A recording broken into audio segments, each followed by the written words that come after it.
aujourd'hui, si tu es très occupé et que tu dois tout éliminer, pourquoi j'ai gardé que le podcast ? Parce que le podcast, voilà, tu peux être actif. Je peux courir en écoutant un podcast. Je peux pas regarder une vidéo YouTube en courant. Je peux pas regarder une vidéo YouTube en faisant un tableau Excel. Je peux pas lire un article dans la presse en courant. Je peux pas lire en travaillant. Donc, le podcast, dans une société où on a moins en moins de temps, on a besoin de plus en plus d'être productif, trouve sa place. Après, il y a d'autres polémiques ou d'autres discussions assez vives qui animent les réseaux ou même les discussions en direct entre athlètes, entre entraîneurs. Et l'après-séance, du coup, Fred, est-ce que une fois que j'ai terminé ma séance, je peux vite foncer chez moi et aller manger et me reposer tranquillement sur le canapé ? Et c'est une séance qui ne laisse pas de traces. C'est-à-dire que vous faites 10 fois 200 mètres, 30 secondes de récup le mercredi et vous courez le dimanche, ça passe crème. Salut à toutes les trailers et à tous les trailers, c'est Nico au micro et vous écoutez Let's Try, le podcast.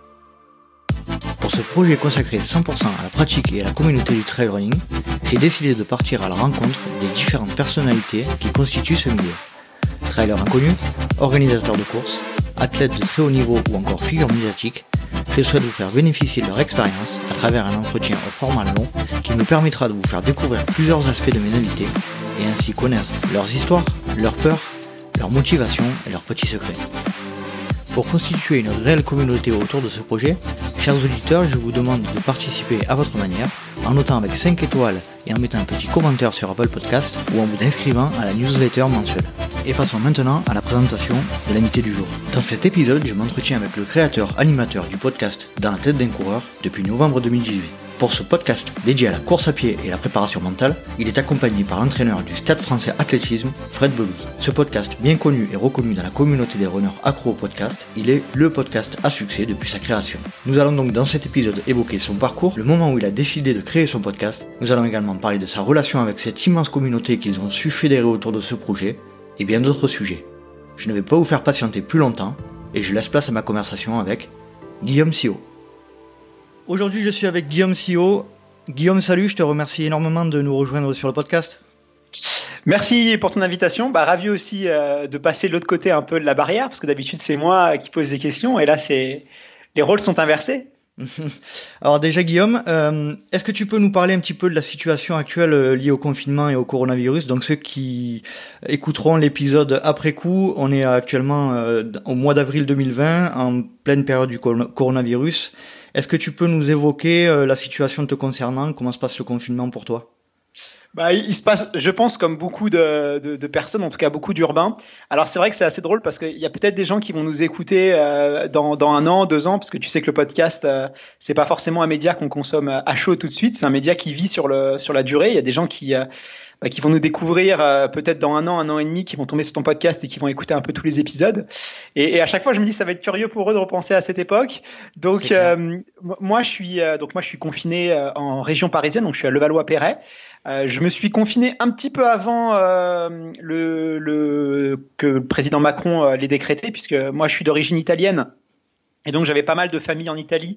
J'ai suivi ça et malheureusement j'ai vu un peu que ça arrivait vers nous et du coup j'ai préféré anticiper plutôt que de le subir, parce que je suis un peu comme ça, je préfère anticiper plutôt que subir, même si ça change pas grand chose dans la réalité, mais voilà, je me suis dit je vais me confiner, donc je me suis confiné vendredi 13. D'accord. Pas évident puisque j'étais en pleine prépa pour le marathon de Paris, c'était mon premier marathon, donc j'étais vraiment on était à 4 semaines, donc il y a 2 semaines d'affûtage, donc on était vraiment dans le cœur de ma préparation où je commençais à faire des sorties longues de 25 km allure marathon. Donc pour les connaisseurs, ils savent que voilà, t'es vraiment tu commences à être dans le dur, dans le cœur de la prépa, donc c'est voilà, arrêter là, en plus les sensations étaient bonnes, c'est vraiment là où t'as un peu où tu commences à être bien, avoir de la confiance, donc ça n'a pas été évident, mais voilà. Écoute, il faut accepter. Je pense qu'on est tous dans le même bateau, il faut accepter, donc ça se passe, on attend que ça se passe. Guillaume, est-ce que tu peux te présenter en quelques mots pour les quelques auditeurs qui ne te connaissent pas ? Alors moi, je m'appelle Guillaume, donc je suis co-animateur du podcast Dans la tête d'un coureur et avec Fred, qui est entraîneur du groupe élite au Stade Français Athlétisme. Donc c'est un podcast dédié au monde de la course à pied. Je travaille aussi, je suis cofondateur de Sunday Night Productions, donc avec Pierre-Emmanuel Hutto. Donc ça, c'est une société de production de contenu passionnelle, donc pour les passionnés, fait par des passionnés. Voilà, on produit des contenus pour des marques diverses et variées, et ça c'est mon métier. Et sinon, je viens avant ça, donc avant d'être entrepreneur, j'étais salarié. Je travaillais notamment pour le groupe Next Radio TV. Donc qui est BFM TV, RMC Sport, RMC Découverte, RMC Story, BFM Business, enfin, tout l'univers de RMC et BFM TV. Donc je viens des médias. D'accord. Et est-ce que tu peux revenir un petit peu en avant et nous parler de ton enfance, d'où tu as grandi, d'où tu viens, la situation familiale, etc. Bah, franchement, c'est d'une banalité très, très, très. Ouais, mais ça aide à comprendre classique. Des fois. Non, bah, j'ai grandi en banlieue parisienne, dans une ville ouvrière qui s'appelle Melun, enfin à côté de Melun, qui est pas très pumped up, assez classique, voilà. Deux parents, mon père était athlète, mais cheminot, puisqu'à l'époque tu pouvais courir en étant fonctionnaire. Donc généralement les coureurs étaient soit travaillaient à la poste, à la mairie ou dans la fonction publique. Donc mon père était cheminot. D'accord. Et ma mère était un peu à travailler dans les transports, sur une espèce d'attaché commercial dans le monde des transports. Donc voilà, quelque chose d'assez classique. Et avec ce rêve de vouloir aller à Paris, de vouloir travailler dans les médias. Et donc depuis tout petit déjà, tu pensais à ça? Ouais, tout petit, je passais. En fait, tu sais, quand t'es de banlieue, tu passes par le périphérique quand tu vas à Paris. Donc, c'est drôle parce qu'on vit à 50, 60 km de Paris, mais finalement, on n'y allait jamais. Parce que déjà, mes parents travaillaient sur Paris, donc le week-end, ils n'avaient pas forcément envie d'y retourner pour emmener leur enfant.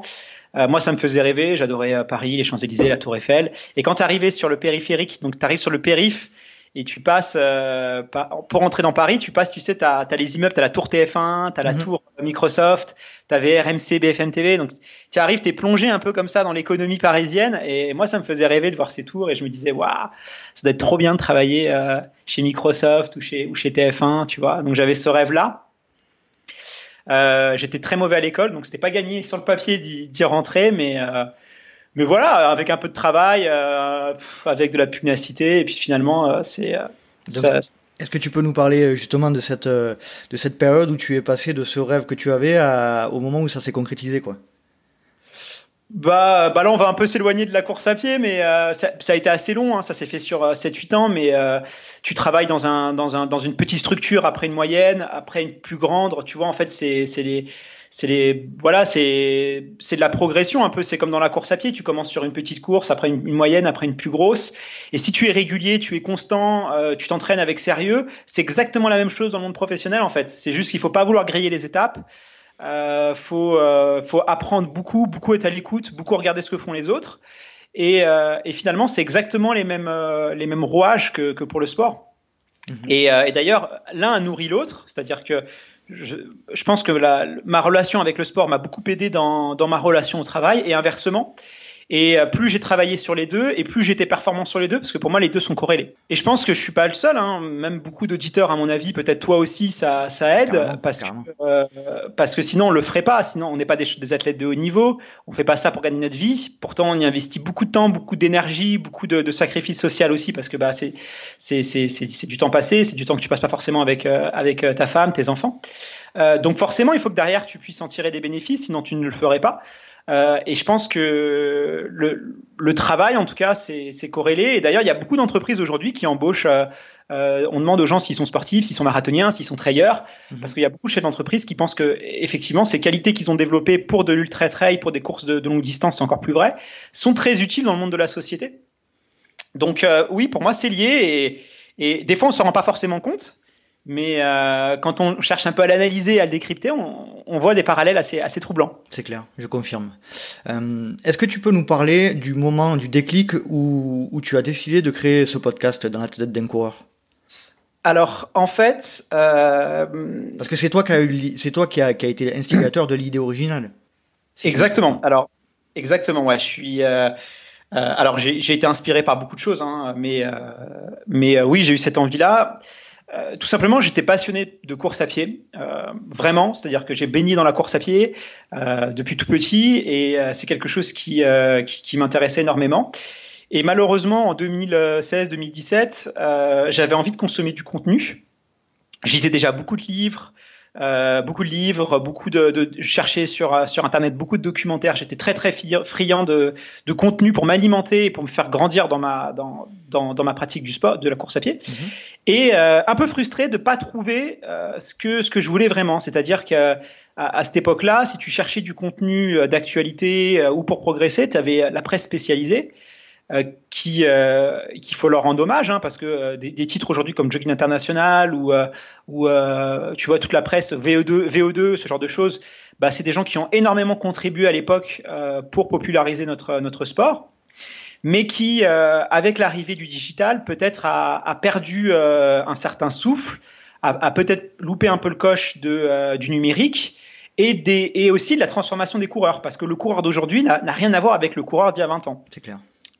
Donc, y avait ce décalage. Donc, forcément, quand tu lisais les titres sur Jogging International, c'était assez redondant.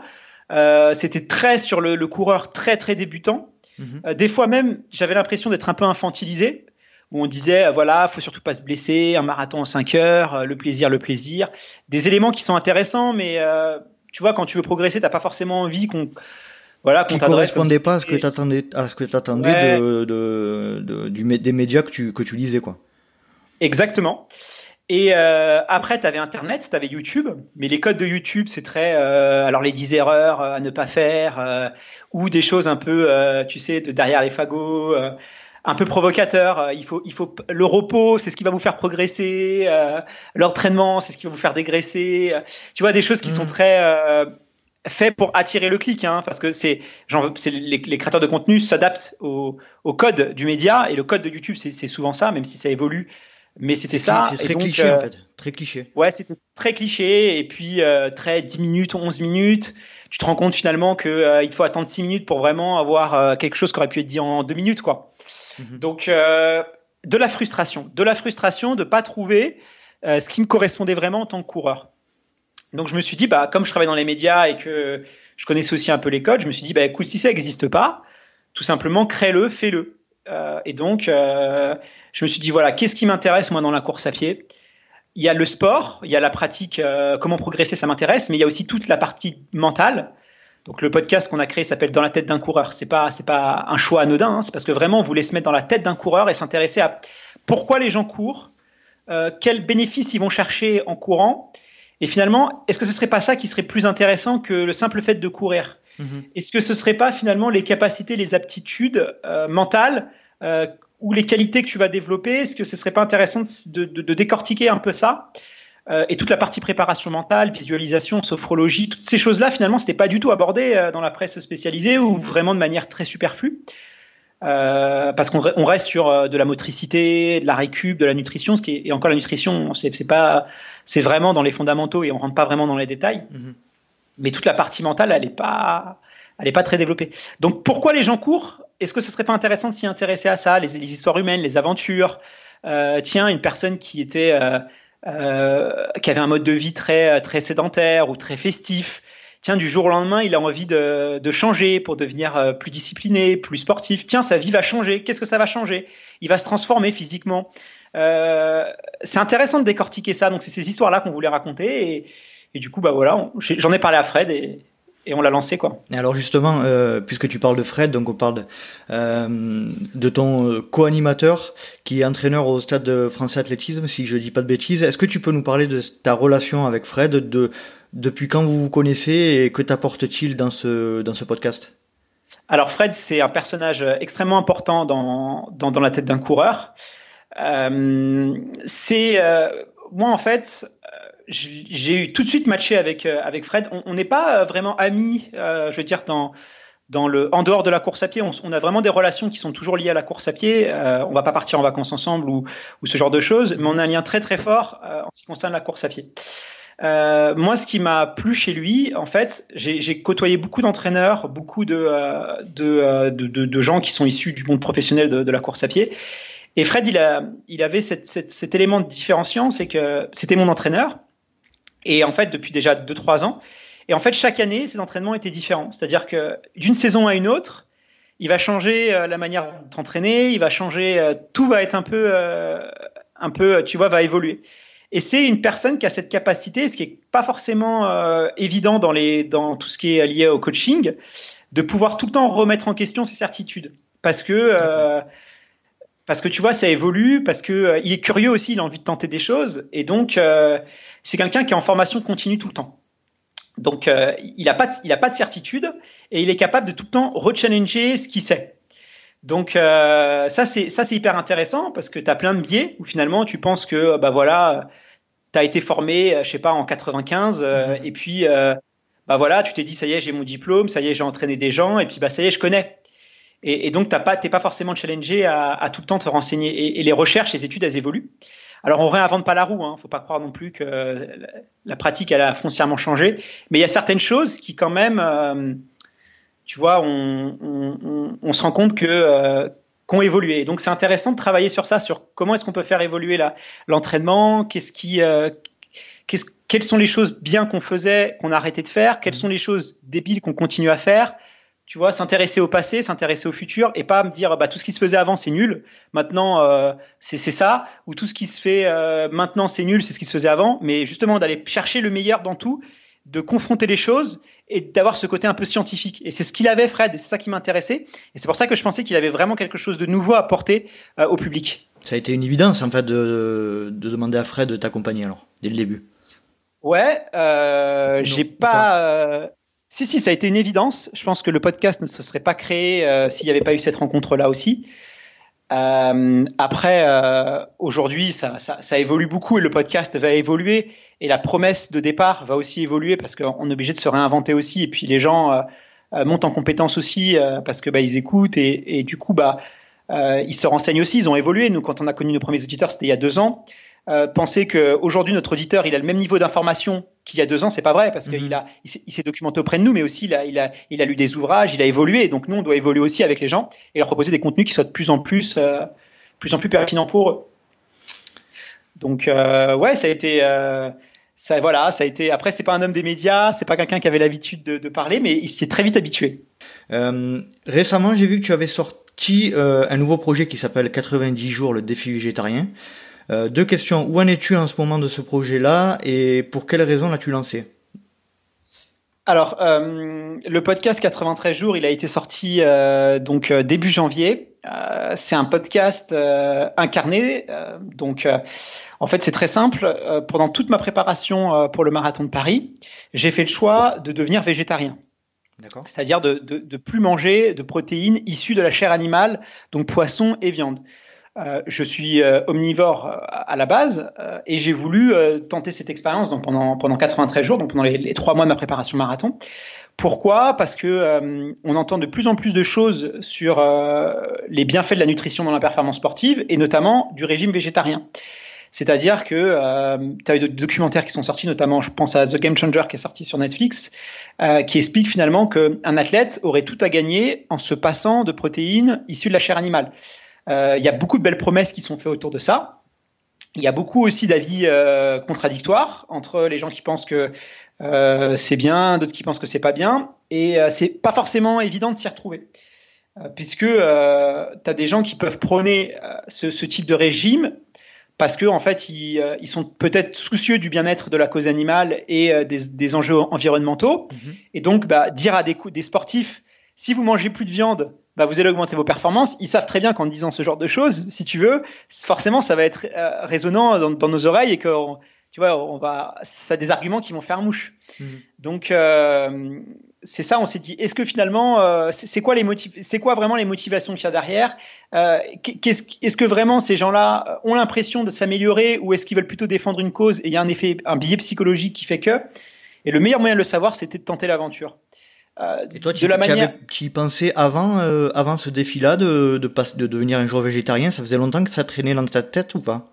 Moi, je me suis toujours intéressé à la nutrition et quand tu t'interroges, si autour de toi tu as des végétariens sportifs et tu les interroges, ils vont quasiment tous être unanimes en te disant ça m'a complètement changé. Enfin, ils vont te louer quasiment tous les bienfaits de ce régime-là. Donc forcément, quand dans ton entourage, tu as 3 ou 4 végétariens qui te disent moi, plus je suis végétarien, c'est génial, c'est exceptionnel. T'es curieux. Tu vois, quand t'es curieux, moi je suis très curieux comme garçon, donc tu te dis bon, allez, est-ce que c'est intéressant ou pas? Après, moi j'aime bien la viande, hein, j'adore. Je suis pas un gros mangeur de viande, mais tu vois, il y a des plats que j'adore. Donc ça n'a pas été un choix facile, tu vois, mais j'étais curieux, quoi. Donc je me suis dit, allez, je vais tenter l'aventure. Après, il y a le côté humain de suivre le parcours initiatique de quelqu'un vers le végétarisme, parce que tu as aussi le regard des autres, tu as le regard de tes entraîneurs, le monde du sport, en vrai de vrai. Quand tu sors d'Instagram et des réseaux sociaux, il n'y a pas beaucoup de végétariens. Mm-hmm. Il y a beaucoup de préjugés aussi sur ce régime-là. Donc, tu vois, il y avait des systèmes d'enregistrement où j'enregistrais mes conversations avec des gens et ils me donnaient un peu leur avis. Mais je suis aussi allé voir des experts. Je suis allé voir des médecins, des nutritionnistes du sport. Je suis allé voir un historien aussi de l'alimentation pour savoir est-ce que l'homme à l'origine est vraiment omnivore. Donc il y a toute une documentation d'experts. En fait, c'est un peu comme Super Size Me, tu sais, le documentaire qui est sorti dans les années 2000 d'une personne qui fait le test de manger du fast-food pendant 1 mois, mais version végétarienne. Donc tu vois, c'est pas seulement un récit d'un mec parce que ça n'a pas vraiment d'intérêt. Les gens, il y en a qui s'intéresseraient, mais la plupart des gens s'en foutent en fait. C'est plutôt d'aller voir des experts et de montrer un peu le parcours initiatique, par quoi tu passes, parce qu'il y a peut-être des gens qui se posent la question au cours en vie. Et bah du coup, ça va leur donner un petit aperçu de ce qui les attend, quoi.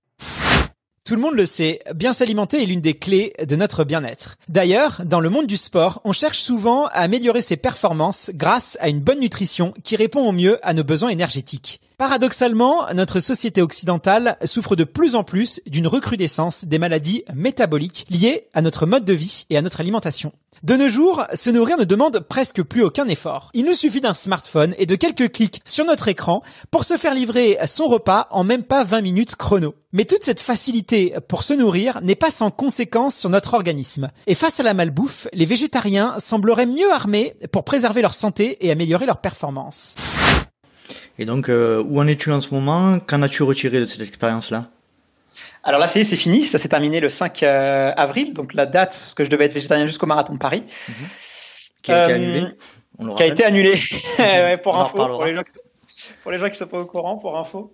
Bah écoute, alors, moi, j'ai pas noté de corrélation directe entre un niveau de performance accru et un régime végétarien. Ça, après, c'est très personnel. Effectivement. Juste, je te coupe, Guillaume, mais pour qu'on sache un petit peu ton niveau de course à pied, tu vaux combien en semi? Semi, j'ai fait, alors j'en ai pas fait beaucoup, mais j'ai fait 1:15:01. D'accord. J'ai fait 33:30 sur 10 km, 1:15 sur semi, et j'avais pas d'objectif chronométrique pour le marathon de Paris parce que c'était mon premier. Et je pense qu'il faut faire preuve d'humilité quand tu te lances sur marathon et que tout peut t'arriver, hein, c'est l'inconnu.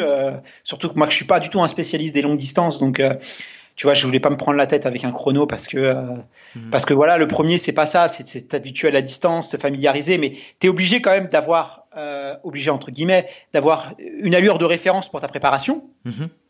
Donc j'étais sur 3,45 au kilo pour ma prépa. Ça donne un peu une idée. Donc je faisais mes sorties longues à 3,45 au kilo. Donc c'est un niveau, on va dire standard de quelqu'un qui s'entraîne depuis pas mal d'années, qui a une bonne capacité cardiaque, qui est en bonne santé. Voilà. Après c'est vachement abstrait. Il y en a qui vont trouver que c'est super, d'autres qui vont trouver que c'est nul. Moi en tout cas c'est un niveau, voilà. Moi c'est un niveau en tout cas qui est assez exigeant pour mes capacités à moi et qui me demande de l'investissement. Et donc, pour en revenir au projet, donc t'as pas lié de réelle corrélation entre ce mode d'alimentation-là et tes performances? Alors, en fait, le premier mois, tu as l'impression que c'est génial, que c'est exceptionnel, parce que tu surinterprètes.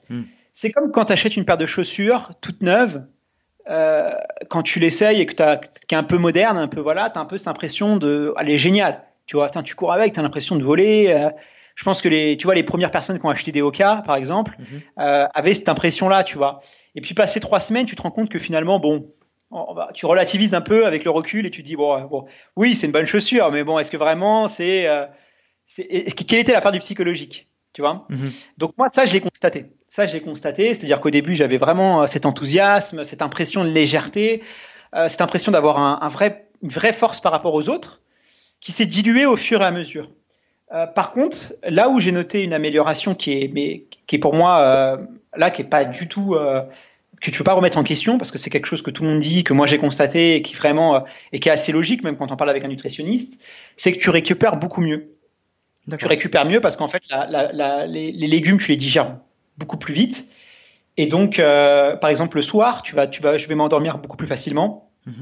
Je vais tu vois, j'avais vraiment une horloge biologique qui était très très réglée et donc tu dors mieux, tu récupères mieux. Donc sur la récupération, c'est évident que ça m'a été bénéfique. Mais quelqu'un qui est omnivore, qui mange très peu de viande et tu vois, qui va aussi, par exemple, le soir, plutôt privilégier la protéine issue végétale, parce que la protéine n'est pas que dans les viandes. Hein. Moi-même, le premier, quand je pensais protéines, j'avais ce réflexe tout de suite de penser viande. Alors, parce qu'on nous apprend ça à l'école, on nous apprend ça depuis qu'on est tout petit.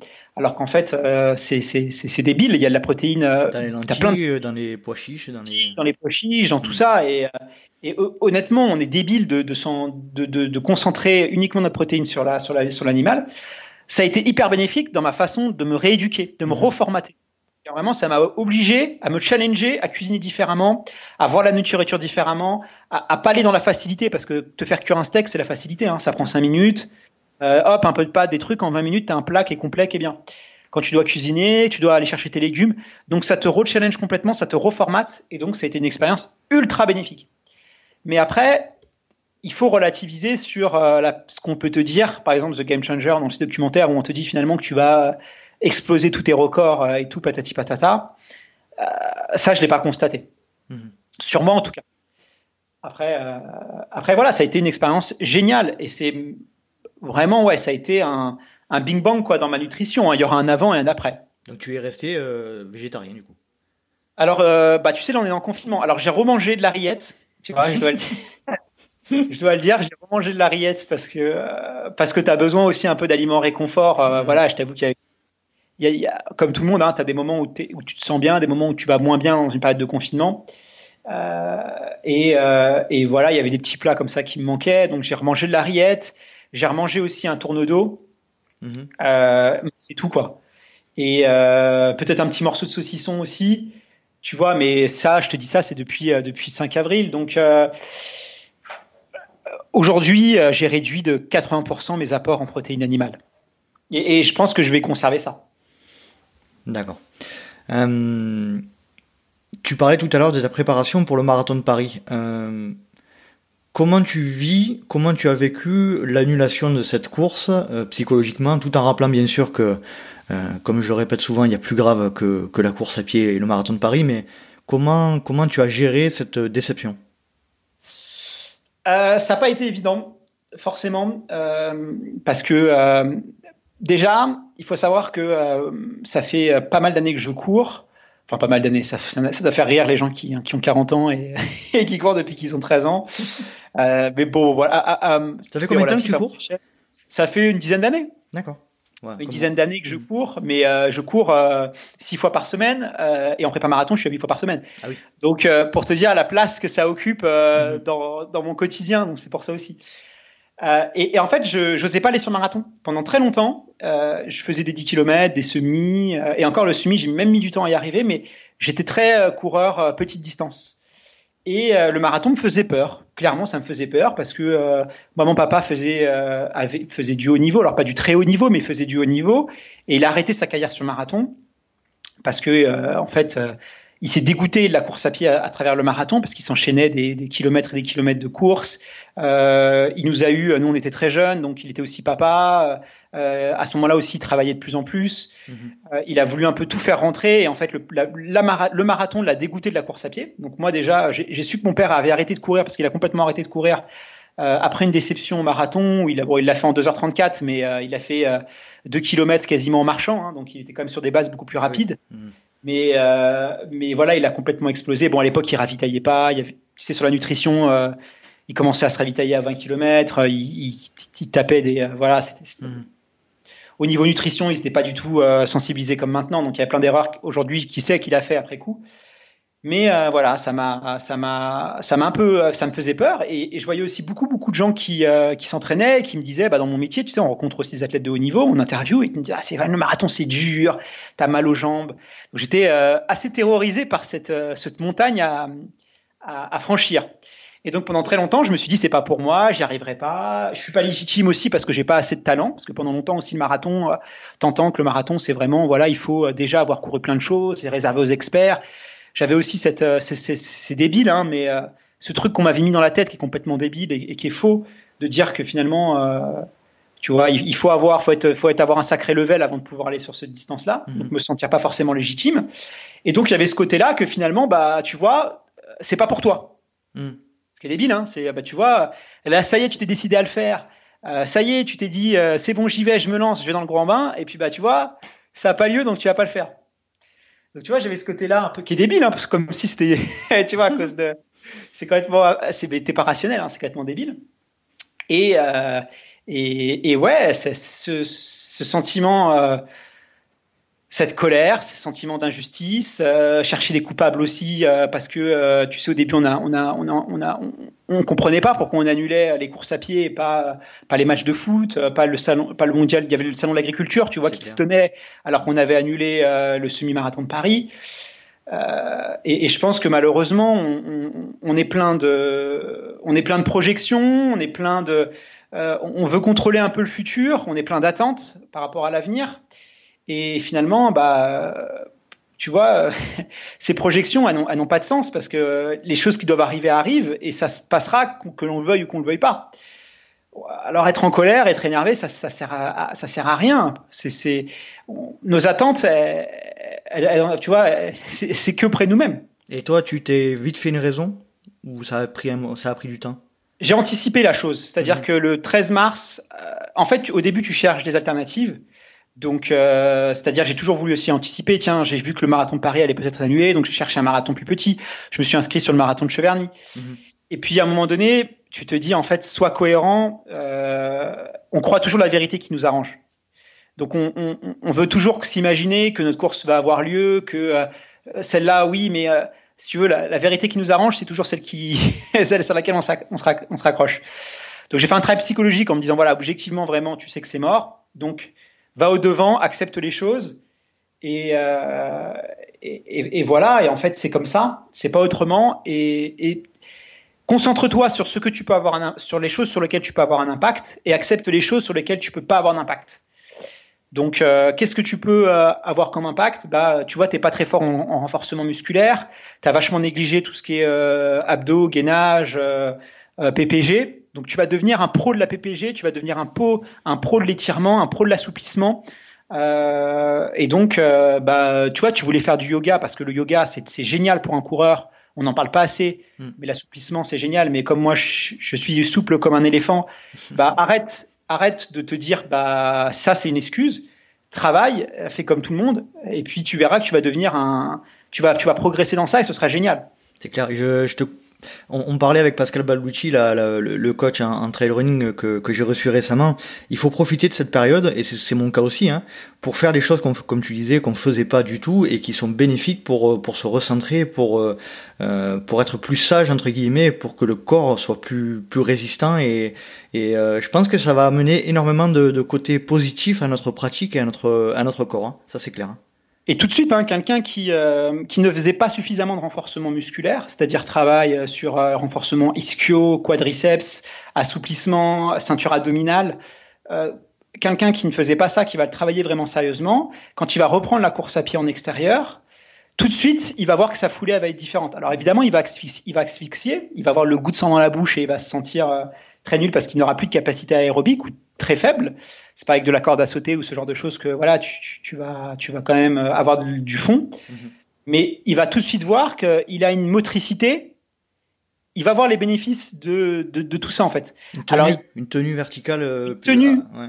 Exactement. Et là, il va se dire, il va comprendre. Après, il faut relativiser. Hein. On va limiter la casse. Hein. Faut pas non plus s'imaginer que voilà. Mais voilà, c'est de se dire finalement. Tu vois, la saison 2020, on va dire, elle est jusqu'à janvier. En fait, si je veux, ça peut être ma meilleure saison. Si je veux 2020, ça peut être ma meilleure saison. Même si je recommence à courir en septembre ou en octobre, je peux battre des records. Parce qu'en fait, si je commence à me rentraîner au mois de mai, encore une fois, hein, là on est dans le spéculatif, mais imaginons on va être déconfiné au mois de mai, je peux être hyper fort au mois de septembre. Parce que j'aurai renforcé. Donc en fait, ça tient qu'à moi. tu vois, j'ai encore une fenêtre de tir pour faire en sorte que 2020, c'est pas gagné, mais je peux battre mon record sur semi, je peux battre mon record sur 10 km, peut-être pas sur marathon parce que voilà, j'ai pas envie de me relancer dans une prépa marathon parce que je pense qu'il faut faire le deuil aussi des choses. Mais ça peut être une saison exceptionnelle. Et toi aussi, ça peut être une saison exceptionnelle. Battre tes records sur, peut-être si tu fais du trail, aller faire ta vitesse sur route, et après, ça sera bénéfique sur la saison d'après. Donc, tu vois, tu peux aussi prendre ça différemment. J'ai exactement le même point de vue que toi. Il faut voir le verre à moitié plein, voir les aspects positifs de cette période-là. Hein. De toute façon, on n'a pas le choix, comme tu disais. Et je pense qu'on va en tirer des choses bénéfiques de cette situation. Est-ce que tu peux nous parler de ta relation? Alors, tu sais que le Let's Try podcast, c'est un podcast de trail, hein, comme son nom l'indique. Est-ce que tu peux nous parler de ta relation avec le trail à proprement parler? Alors, le trail, c'est ma grosse découverte de ces dernières années. Je suis tombé amoureux de cette distance. Il y a un élément qui est déclencheur, c'est septembre dernier, et c'est notre couverture avec le podcast sur l'UTMB, le Trail du Mont Blanc. Alors je sais, il y a à boire et à manger dans le trail, qu'il y en a pour tout le monde, entre le trail urbain, l'ultra trail, le trail pur. Voilà, il y a plein de. Tu vois, c'est un éventail, hein, le trail.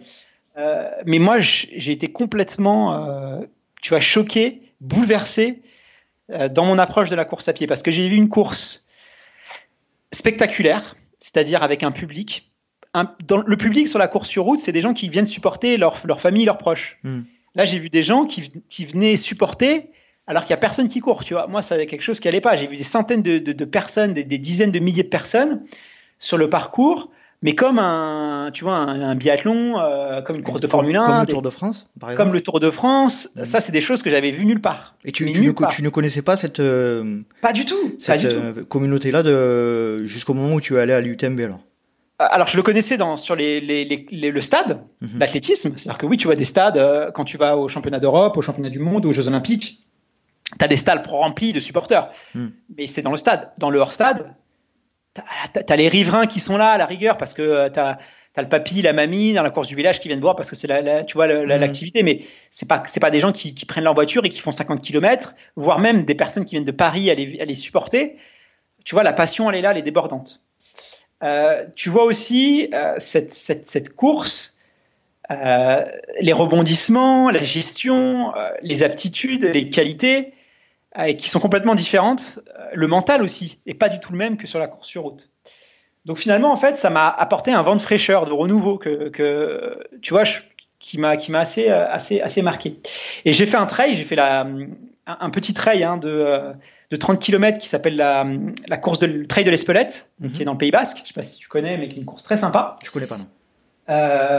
Qui est assez populaire dans le Pays Basque, qui a lieu l'été. Et ça a été hyper dur. Ça a été hyper dur. J'ai fini en hypo à faire un malaise parce que j'étais, tu vois, au niveau nutrition, ça allait pas. Ça a été super dur. Et j'ai eu cette envie de progresser. Donc voilà, ça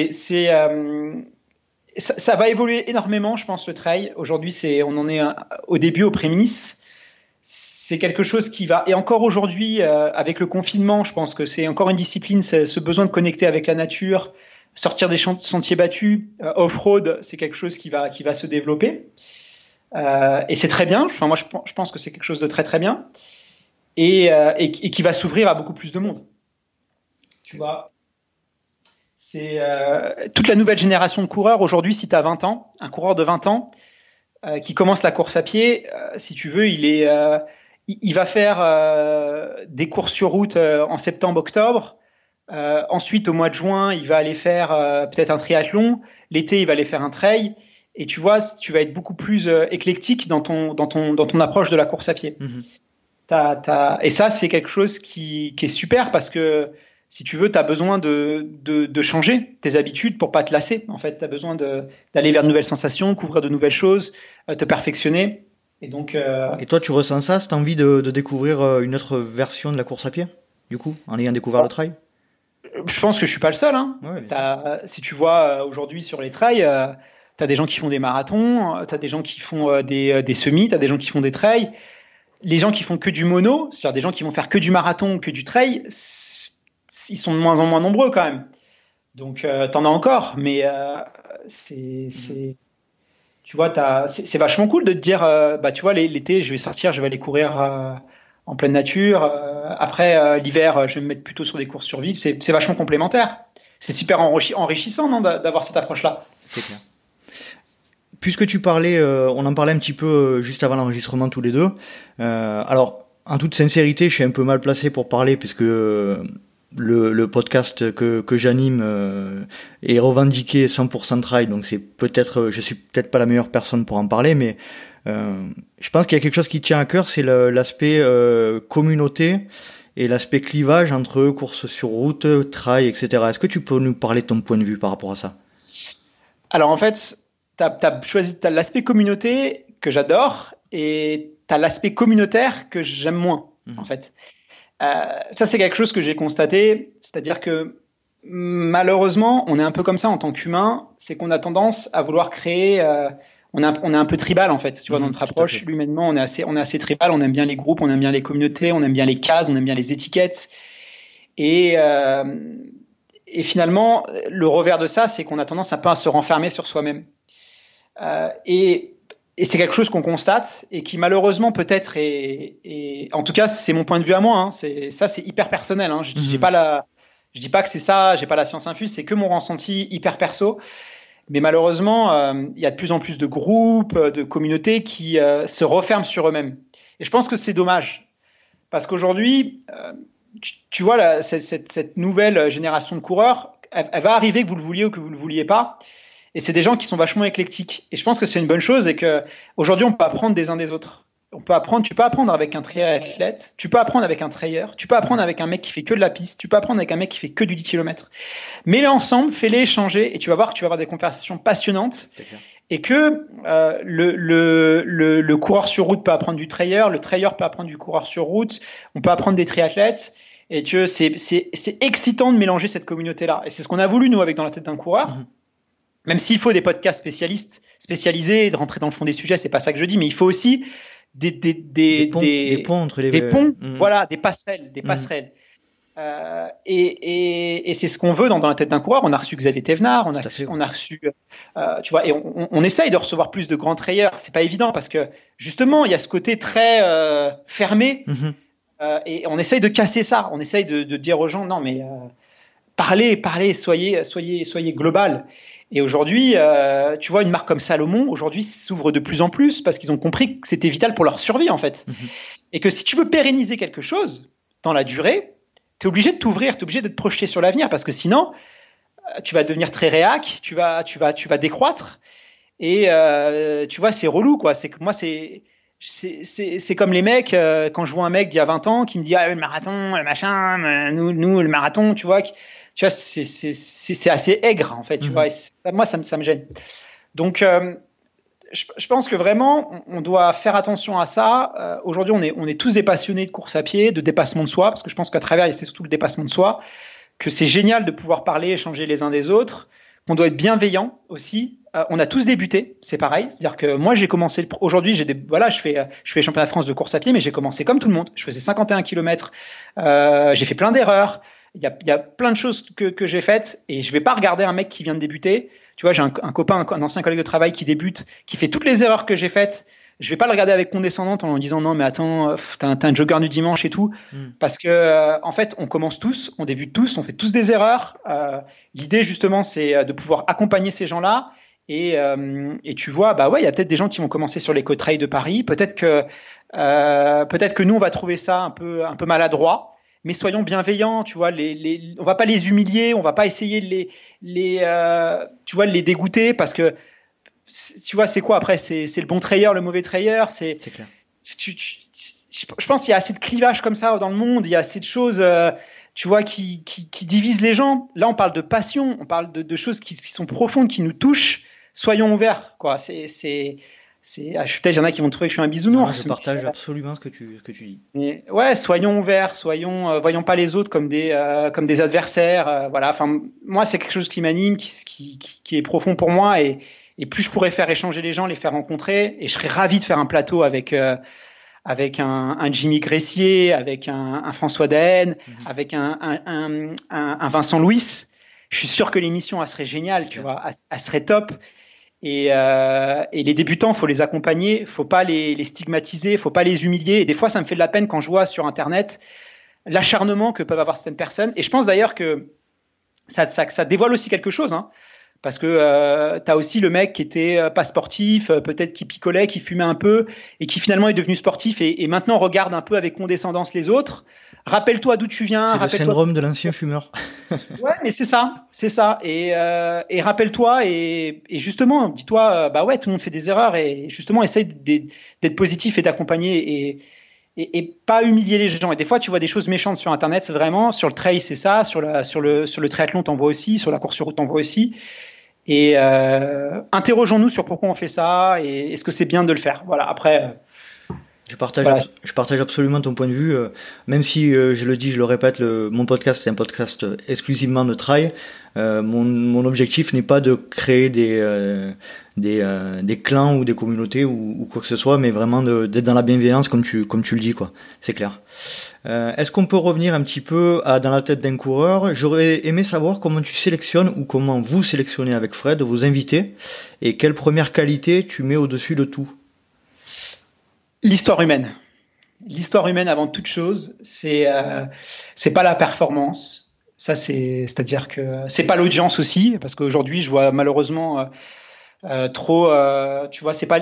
Il faut choisir les gens pour les bonnes raisons, et c'est l'aventure humaine, c'est l'histoire humaine. C'est-à-dire que il y a qu'est-ce que tu as vécu qui a été significatif dans ta relation avec ton sport, qui t'a changé ton point de vue. Tiens, quelqu'un pensait ça, et à un moment donné. Toutes ces certitudes, il les a remises en question et ça l'a transformé. Ça, c'est hyper intéressant. C'est ce qu'on cherche à avoir. Donc, c'est ces histoires-là qui vont nous intéresser. Alors, ça peut être des coureurs de haut niveau, mais ça peut être aussi des coureurs lambda. On a reçu Grégoire Chevignard, tu vois, dans le podcast. Grégoire Chevignard, c'est quelqu'un qui a pas du tout la même vision de la course à pied que Fred. Tu vois, c'est-à-dire, on pourrait il le dit, hein, c'est Bécassine qui découvre la course à pied. En l'espace de 2 ans, il est passé du 10 km mainstream au cœur de Paris à, tu vois, le marathon des sables et tout. Ça, moi, c'est pas du tout quelque chose dans mon approche qui est comme moi je la vois. Tu vois, moi, je suis de l'ancienne école. Mon père, c'était un athlète de haut niveau. Tu commences par la piste, ensuite tu fais du 10 km, ensuite tu fais des semis, et ensuite tu vas sur marathon. Tu respectes les étapes parce que c'est ce qu'on m'a appris. C'était débile. Aujourd'hui, je sais que c'était débile, mais c'est ce qu'on m'a appris. Et là, tu vois un mec qui grille toutes les étapes, qui va à fond. Et quand tu vois, moi, ça m'a complètement bouleversé, tu vois. Et c'est pas ma façon de faire. Et tu vois, on s'est dit, bah vas-y, on veut donner la parole à tout le monde. Donc même si c'est des gens qui réagissent pas comme nous, on va s'intéresser à lui et on va s'intéresser à comprendre. Et sans le juger, tu vois. Ça, c'est dur, hein, sans te dire, en fait, c'est un débile, tu vois. Et tu te rends compte, en fait, que déjà, le mec, il a un mental énorme parce qu'il s'est envoyé des trucs, faut le faire. Hein. Il s'est fait des 24 heures tout seul. Il s'est fait ce mec, honnêtement, hein, si son énergie, il l'avait mis vraiment, il l'avait structuré, il l'avait canalisé, il aurait pu faire des trucs énormes. C'est pas forcément ça qu'il voulait, hein, donc il l'a pas fait, mais c'est génial. Et en fait, t'apprends des trucs, tu vois. Donc c'est pas forcément trouver des gens qui nous ressemblent, essayer d'aller chercher des gens qui ont une histoire humaine qui l'ont changé. On a eu Marine Noret aussi. Alors Marine Noret, les gens vont dire ouais, c'est une influenceuse, elle a 70 000 abonnés sur Instagram. Qu'est-ce qu'elle vient faire dans votre podcast? Elle a une histoire humaine passionnante. C'était une nana qui était anorexique. La course à pied, ça l'a sauvée, tu vois. Et elle est hyper intelligente. Je veux dire, moi, j'ai fait une interview avec elle. J'ai eu aucun montage à faire. Il n'y a pas une erreur de langage. Elle a 21 ans. Elle a une maturité qui est dingue. Alors oui, tu peux la voir comme une influenceuse. Mais si tu enlèves un peu tes certitudes et que que tu t'enlèves tes jugements, tu vas te rendre compte que c'est une fille qui est extraordinaire. Tu vois, moi, j'ai eu le même problème avec une influenceuse que j'ai reçue, Lisa, et j'ai eu le même souci de retour par rapport à ce qu'on m'a demandé quelle est la raison pour laquelle tu l'as invitée? Est-ce qu'elle est légitime? La légitimité qu'elle avait, et comme tu le dis, ça a été un des meilleurs épisodes que j'ai enregistré, et il faut pas s'arrêter au terme influenceuse ou quoi que ce soit, quoi. Mais t'es qui? Même toi, même moi, on est qui pour dire qui est légitime ou qui ne l'est pas? C'est clair. Je veux dire, en quelle partie, moi, je vais me mettre sur un statut en dire, ouais, toi, t'es légitime pour parler de course à pied, toi, tu l'es pas. C'est complètement, moi, ça m'énerve, tu vois. Quand on me dit ça, ça m'énerve. Et je veux dire, qui serait pas légitime pour parler de course à pied? C'est n'importe quoi. Faut arrêter. On peut apprendre de tout le monde. N'importe qui aujourd'hui peut apprendre de l'autre. Je te donne un exemple. Si demain on va courir 13 km avec Usain Bolt, on va le défoncer. Hein. Je te le dis, hein, on va le défoncer. Il va pas nous suivre pendant au 5e kilomètre, même à 8 à l'heure, Usain Bolt, il va être mort. Même avec Jimmy Vico ou Christophe Lemaître. Parce que c'est pas des athlètes qui font du foncier. Est-ce qu'on va leur dire que c'est des athlètes nuls parce qu'ils sont pas capables de faire ce que nous on fait? C'est clair. Tu vois ce que je veux dire? Est-ce que je vais me mettre à juger en disant non mais attends, Usain Bolt c'est pas un athlète, il sait pas courir 10 km en 45 minutes parce qu'il sait pas faire que 10 km. On a tous des compétences, des qualités différentes. On est tous différents. Pourquoi est-ce que tu vois, on a reçu Thierry Marx.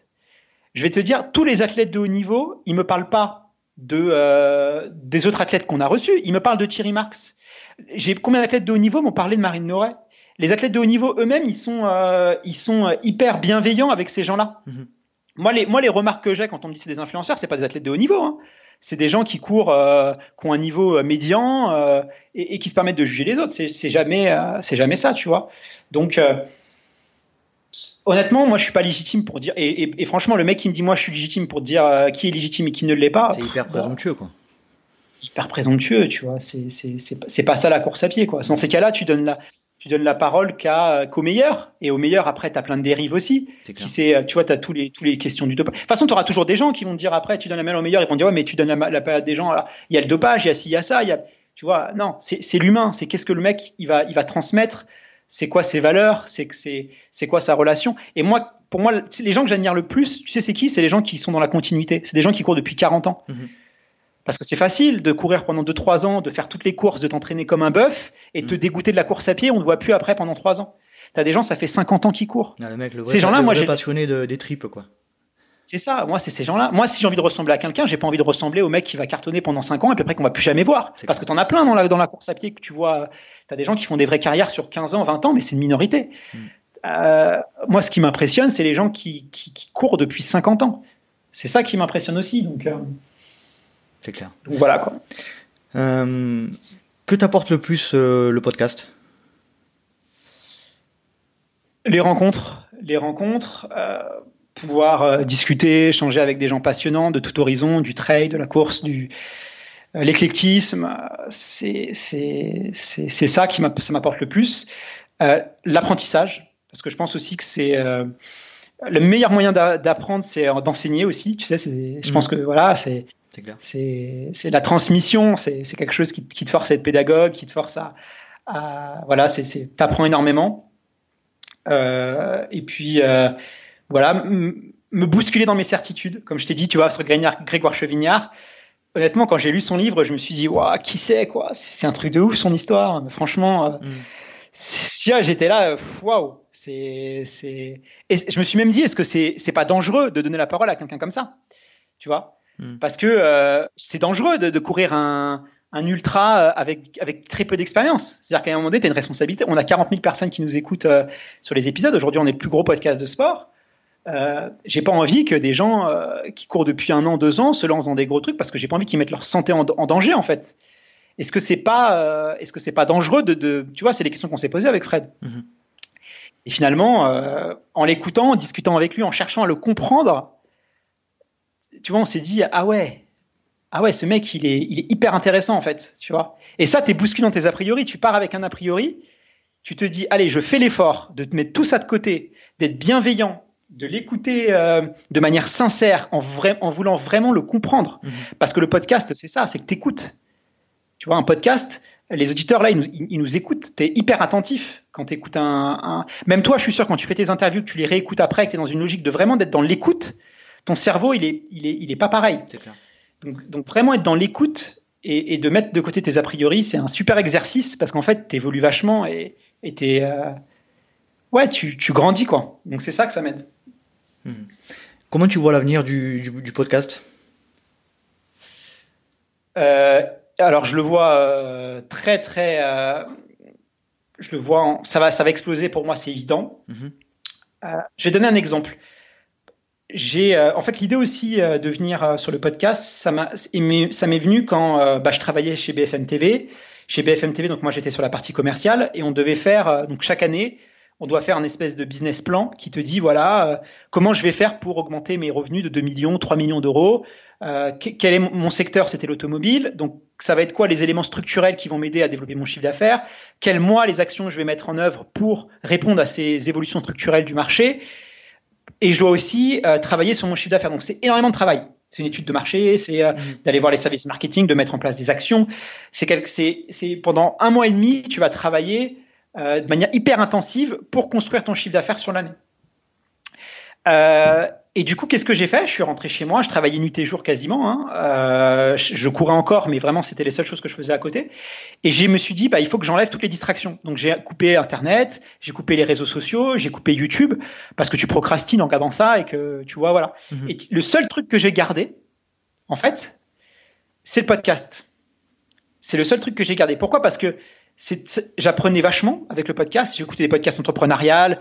Vraiment, ça m'aidait aussi dans ma construction du chiffre d'affaires parce que j'apprenais des choses, que je pouvais être actif, parce que je pouvais travailler parce que tu as plein de tableaux à faire, Excel, c'est des tableaux de chiffre d'affaires. Tu reprends tout ton chiffre d'affaires, tes évolutions, qui a grossi, c'est bête et méchant, mais c'est du tableur. Donc ça, tu peux écouter un podcast.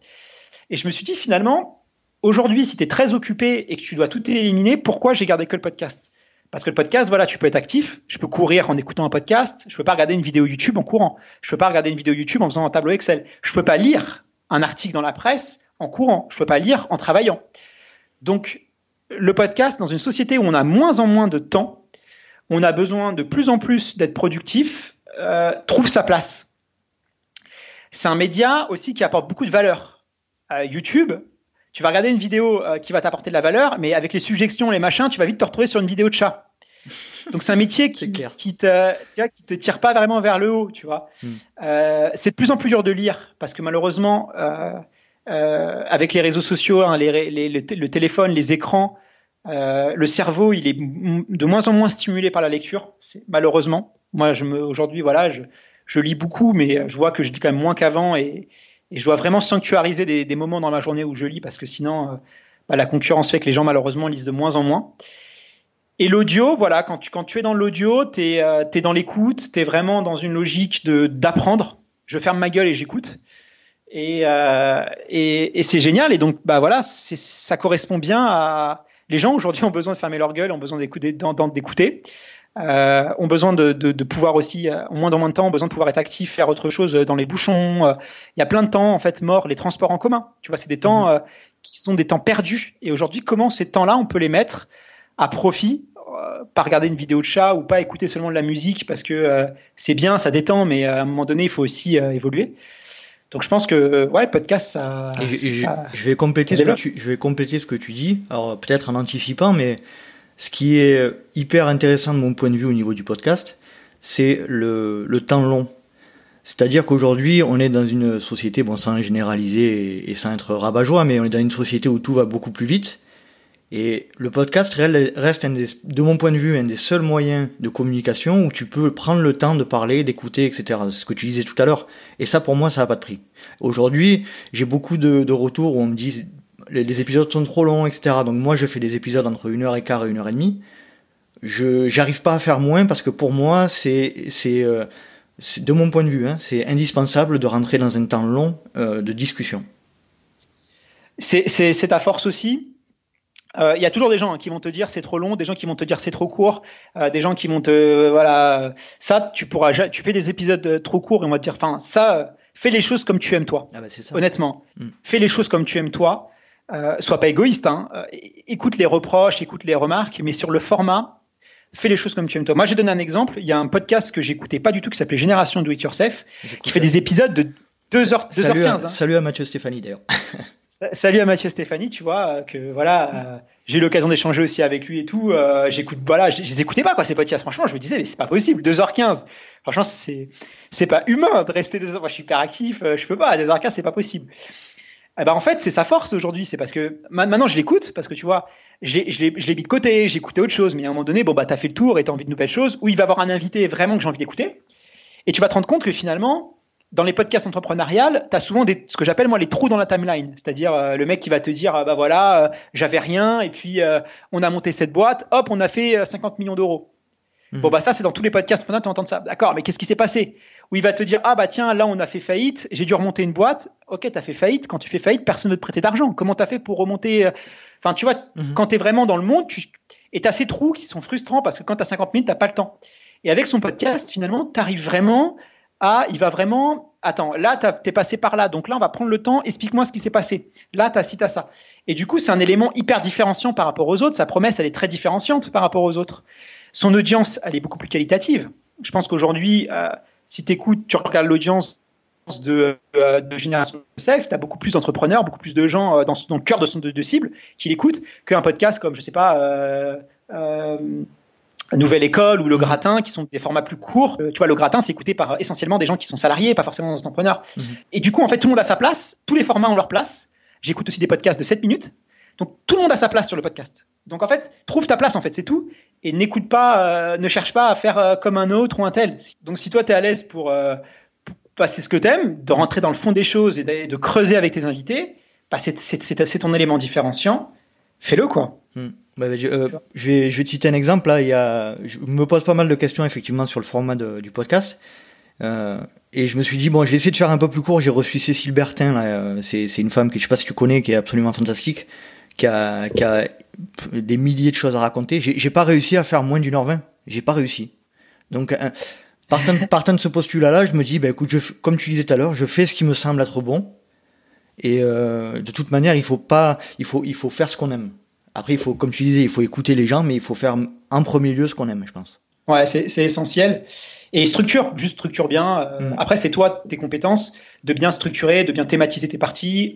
Et voilà. Après, dans ta façon de faire, voilà. Bon, c'est pas un podcast pour faire l'apprentissage de comment créer un podcast. Mais voilà, si tu structures bien aux gens, si tu donnes un sommaire, voilà, première partie, on va traiter ça, plus ça, plus ça. Les gens peuvent couper et reprendre après. Tu vois, si c'est bien organisé, tu peux même faire des podcasts de 3 heures, et c'est ce qu'arrive à faire Mathieu Stéphanie, c'est qu'il organise très bien ses échanges, donc du coup c'est fluide. C'est clair. Bon, mais Guillaume, je crois qu'on a fait pas mal le tour de la question. Est-ce que tu veux évoquer un autre sujet dont on n'aurait pas parlé? Non, écoute, ravi en tout cas d'avoir pu discuter sur ton podcast que j'écoute, qui m'intéresse de plus en plus parce que je m'intéresse de plus en plus au monde du trail. Et j'étais très bavard, mais c'est parce qu'on est confiné, donc tu vois. Non, mais c'est parfait. Voilà, quand t'es confiné, je crois que t'as besoin de parler aussi, parce que tu vas plus grand monde. Donc, non, mais désolé c'est parfait pour les auditeurs. Non, les invités comme toi, je rêverais d'en avoir tout le temps, mais en tout cas, moi, je te remercie d'avoir répondu favorablement à ma demande. Je pense que pour revenir un peu sur les clivages entre les communautés, ça fait du bien de se parler entre différentes communautés de course à pied. Et comme je te disais, je te remercie de nouveau pour avoir répondu à mon invitation. Avec grand plaisir. Et puis, c'est quoi ta prochaine course? Si on a peut-être l'occasion de se croiser sur. Alors moi je fais que du trail. Si à l'UTMB, je sais pas si. J'ai été sélectionné pour l'OCC. Ouais, super. Mais bon, du coup, on sait pas trop où ça va, si ça va avoir lieu. Donc voilà, c'est la seule course à laquelle je suis inscrit. J'ai été tiré au sort. Ça fait 2 ou 3 ans que j'essayais, donc j'ai été tiré au sort. Donc en espérant que ça ait lieu. Bon, après, si ça n'a pas lieu, c'est pas très grave non plus. Mais voilà, ça sera ma prochaine course. Bah écoute, si on est sur Chamonix, avec grand plaisir pour se voir et boire les fraises. Tous les deux, et puis c'est super cool quand on peut se voir aussi en vrai et discuter avec des passionnés, c'est génial. Et puis écoute, bonne continuation, et puis continue de donner de faire parler de la course à pied, de raconter des histoires aux gens, de faire découvrir du monde, c'est génial. Il faut plus de gens comme toi, je pense. Ouais, c'est sympa. Comme nous. S'il y a des gens qui nous écoutent et qui ont envie d'entreprendre et qui ont envie de raconter des histoires aussi, qui foncent, faites-le les gars, et entreprenez, et voilà, et parlez de la course à pied, renvoyez des bonnes images. Voilà. Et pour terminer, j'en ai pas parlé au début, je comptais en parler, mais je voulais juste préciser quand même que tu as été avec Fred la personne qui a déclenché mon envie vraiment de me lancer dans ce projet. Donc merci pour ça. Bon, ça aurait été pas nous, ça aurait été un autre. Hein. Tu sais, comme nous, on a aussi été inspirés par des autres. Comme toi aussi, tu vas inspirer d'autres gens. Et c'est tout à fait normal. C'est ça qui est bien, en fait.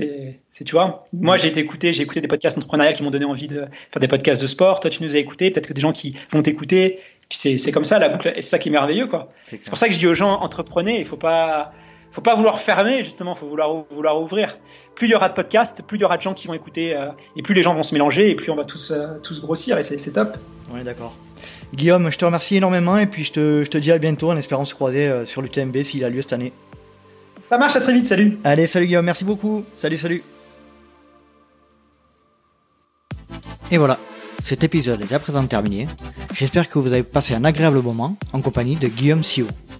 Je tenais de nouveau à le remercier de s'être rendu disponible pour participer à un des épisodes du LTP. Si vous souhaitez en savoir plus sur mon invité et sur le projet Dans la tête d'un coureur, rien de plus simple, il vous suffit de vous rendre sur le site internet danslateteduncoureur.fr et vous y trouverez tous les liens utiles concernant ce projet. Vous pouvez aussi rentrer en contact avec Guillaume Sio sur son compte Instagram, Guillaume Sio. En ce qui concerne le LTP, comme d'habitude, n'hésitez pas à nous rejoindre sur les différents réseaux sociaux tels que sur Instagram à Let's Try le podcast, sur Facebook à Let's Try, sur YouTube à Let's Try et surtout n'hésitez pas à vous inscrire à la newsletter mensuelle. J'espère vous retrouver pour un prochain épisode du LTP et d'ici là n'oubliez pas, si vous pensez que c'est impossible, faites-le pour vous prouver que vous aviez tort. Salut